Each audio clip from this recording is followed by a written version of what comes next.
안녕하세요, 머선디리고입니다. 최근 카카오톡의 15년 만에 대규모 UI 개편 논란이 매우 뜨겁습니다. 오늘은 국내 IT 업계를 대표하는 네이버와 카카오의 최근 주요 이슈들을 정리해드리겠습니다. 네이버와 두나무의 주식 교환 추진부터 이해진 의장의 경영 복귀와 파격적인 M&A, 카카오톡 UI 개편 논란, 한국형 소벌인 AI 프로젝트 결과, 그리고 카카오 김범수 의장의 사법 리스크까지 차례대로 핵심 내용을 살펴보겠습니다.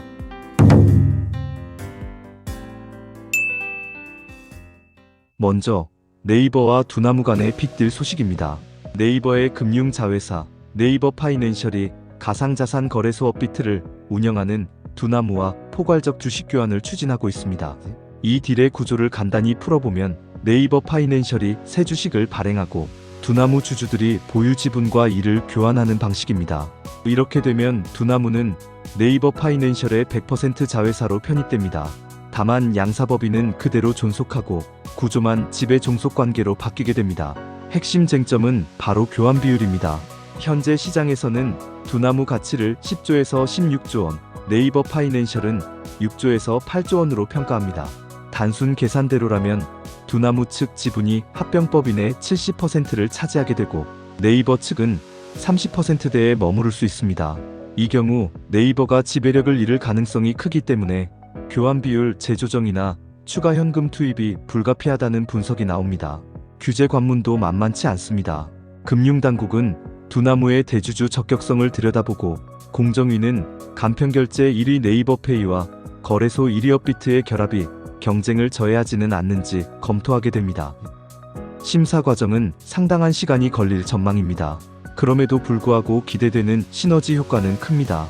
네이버페이 3천만 명의 이용자 기반과 업비트의 인프라를 결합하면 원화 기반 스테이블 코인 발행이나 네이버 쇼핑과 웹툰 결제에 블록체인 자산을 활용하는 등 새로운 금융 서비스가 가능해집니다. 해외 진출도 가속화할 수 있습니다. 하지만 리스크도 존재합니다. 가상자산 시장 변동성과 규제 강화는 언제든 두나무 수익성을 흔들 수 있는 요인입니다. 무엇보다 이 거래는 단순히 기술과 시장의 결합을 넘어 네이버 파이낸셜의 지배구조 변화까지 동반합니다. 두나무 주요 주주들이 네이버 파이낸셜의 주주로 들어오게 되면서 네이버가 최대 주주 자리를 지키기 위해 어떤 조건을 협상해내느냐가 관건입니다. 다음은 네이버 창업자 이해진 의장의 경영 복귀입니다. 2025년 3월 그는 약 7년 만에 이사회 의장으로 돌아왔습니다. 복귀 이유는 분명합니다. AI 혁명과 글로벌 경쟁 심화라는 커다란 변화 속에서 네이버의 미래를 직접 이끌겠다는 의지입니다. 실제로 이 의장은 AI 시대의 플랫폼 기업이 살아남으려면 새로운 구조적 경쟁력이 필요하다며 위기의식을 드러냈는데요. 복귀 후 6개월간 무려 11건의 대형 인수와 투자를 주도하는 공격 경영을 펼쳤습니다. 대표적인 사례가 스페인의 최대 중고거래 플랫폼 알라팝을 100% 인수한 것입니다.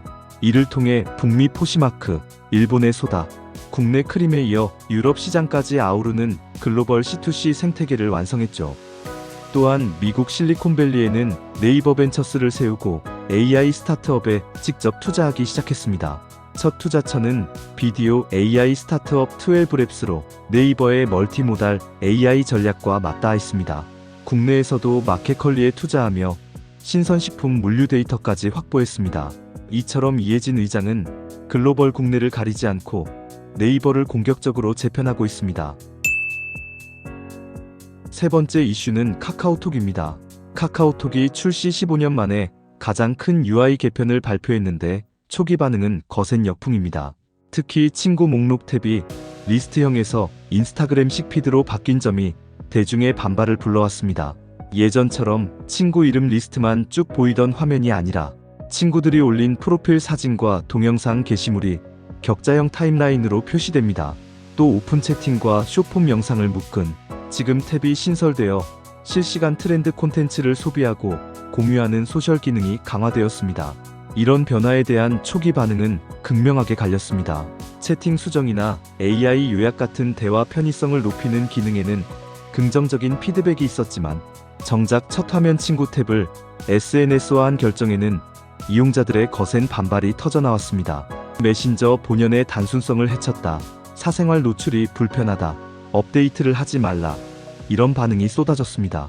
이번 개편 이후 카카오톡의 핵심 사용 지표에도 변화 조짐이 엿보입니다. 앱스토어 후기나 온라인 글에서는 업데이트 후 친구가 뭘 올려도 알림이 와서 귀찮다, 차단하고 싶다는 불만이 나오고 삭제한다는 극단적 의견도 보였습니다. 특히 자동 업데이트를 막으라는 팁이 퍼질 정도로 많은 이용자들이 업데이트 자체를 유예하고 있어서 업데이트 버전의 일일 활성 이용자 상승이 평소보다 더디거나 재방문율 저하로 이어질 소지가 있습니다. 카카오톡 개편의 숨은 목적 중 하나는 광고와 커머스 수익 확대로 지목됩니다. 친구 탭을 이미지 피드로 바꾸고 쇼폼 영상을 자동 재생하게 만든 것은 카카오가 이미지와 영상 형태의 신규 광고 슬롯을 확보하기 위한 포석이라는 분석이 있습니다. 실제 개편 후 친구 피드 사이사이에 스폰서 배너 등이 노출되고 있는데 이는 카톡 최초로 피드 광고가 도입된 겁니다. 단기적으로는 이런 광고 인벤토리 확장이 카카오톡의 사용자당 평균 매출을 높여줄 수 있겠지만 과도한 광고와 피드 노출로 이용자 피로도가 증가하면 장기적으로 사용자 이탈을 부를 수 있다는 딜레마가 지적됩니다. 개편 소식이 전해진 직후인 9월 26일 카카오 주가는 장 초반부터 급락해서 하루 만에 마이너스 6.17% 하락해 59,300원으로 6만원 선이 무너졌습니다. 시장에서는 국민 메신저에 대한 이용자 평판 악화가 브랜드 가치 훼손으로 이어질 수 있다며 경계심을 드러냈고 일부 외국인 투자자는 적극적인 공매도 포지션에 나선 것으로 전해집니다. 현재 카카오는 일정 부분 피드백을 받아 UI 롤백이나 선택 옵션을 검토 중인데 이용자 반발을 잠재울지 주목됩니다. 네 번째는 정부의 국가대표 AI 모델 선정 결과입니다. 정부가 추진한 소버린 AI 파운데이션 모델 선발에서 네이버와 LG, SKT 등 5개 팀이 최종 선정되고 카카오와 KT는 탈락하는 결과가 나왔습니다. 과학기술정보통신부는 평가에서 팀의 기술력과 개발 경험, 목표의 우수성, 개발 전략, 파급 효과 등을 종합적으로 심사했다고 밝혔는데 특히 가중치가 가장 컸던 항목은 독자 개발 기술력이었습니다. 외국 기술에 의존하지 않고 처음부터 독자 방식으로 거대 언어 모델을 개발할 수 있는지가 핵심 평가 요소였던 거죠. 이 점에서 2021년부터 자체 초거대 모델 하이퍼클로바를 개발해 상용화까지 한 네이버는 높은 점수를 받은 반면 카카오는 자체 LLM 개발 성과를 충분히 입증하지 못했다는 평가가 나왔습니다. 실제 카카오는 자회사 카카오브레인이 공개한 코지피티 모델이 있었지만 매개 변수 규모가 크지 않고 2023년에는 오픈 AI와 전략 제휴를 맺으며 외부 GPT 기술 활용을 병행해왔습니다. 업계에서는 이 부분이 소버린 AI 사업 취지에 맞지 않아 감점 요인이 됐다고 분석합니다. 이번 주권 AI 프로젝트의 주관사 중 하나로 네이버 클라우드가 선정되면서 네이버는 정부와 함께 국산 AI 모델 개발의 선봉에 서게 되었습니다. 정부는 올해에만 1,936억 원 예산을 투입해서 2027년까지 경쟁력 있는 국산 초거대 AI를 완성한다는 계획인데 선정된 5개 팀에는 총 2,000억 원 플러스 알파 규모의 자원 지원이 이루어집니다.